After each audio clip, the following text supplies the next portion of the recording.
Yes, Marie, sa pinakahuling ulat natin, dahil nga mabilis yung trabaho ngayon, ay nasa 41 na po yung pinakabagong bilang ng mga nasawi at nasa 32 naman yung nawawala. Ang kahapon, naging sitwasyon po ay naging maulan kaya medyo mabagal yung kanilang ginagawang rescue operations. Pero ngayon po, dahil maaraw, ay naging mas mabilis ito. Para matiyak na mapuntahan ang lahat ng bahagi ng landslide, ay naghati-hati ng trabaho ang iba't ibang volunteer teams at kabilang sa narito ay mga rescue teams mula sa ibang syudad na mga veterano ng iba't ibang disaster, kabilang na dito ang Ginsaogon landslide, Bagyong Yolanda, Bohol earthquake at iba pa. Dala nila ang kanilang mga equipment na kayang makadetect ng paghinga o kaya ay paggalaw ng tao sa ilalim ng lupa. Sa ganitong paraan po ay malalaman ng mga rescue team kung saan sila maghuhukay. Para naman makadaan ang mga backhoe ay ilang bahay ang kailangang gibain.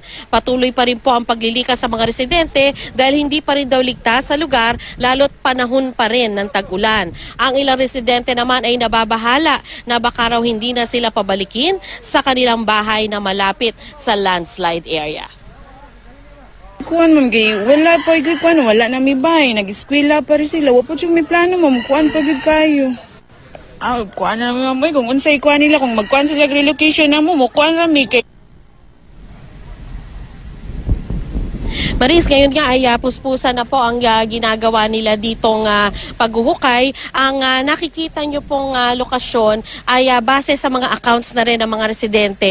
Dito na tabunan ang ilang mga bahay at katunayan nakausap ko yung isa sa ama ng pamilya na yung buong pamilya niya ay kasama doon sa loob ng kanyang bahay at nakita niya yung pira-pirasong bahagi ng bahay kaya na-identify niya talaga na dito natabunan ang kanyang bahay. Bukod dyan ay very scientific din daw po yung ginagawa ditong pag-identify ng lugar dahil tumulong na po ang UP Diliman and UP Cebu students sa pamumuno ni Dr. Mahar Lagmay at sila ay tumulong sa pagmamap ng mga bahay para malaman more or less kung nag-slide ang lupa ay saan mahanap ang mga ito. Kaya gumamit po sila ng mga flags para tandaan yung mga lokasyon para mas madaling mahanap yung mga bahay. At bukod po dyan ay syempre gumagamit din ng mga K9 units para na rin po mapabilis yung paghahanap ng mga rescue team. Yan muna ang pinakahuling ulat mula dito sa Barangay Tinaan, Naga City, Cebu. Maris? Maraming salamat. Ingat kayo dyan, Sandra Aguinaldo.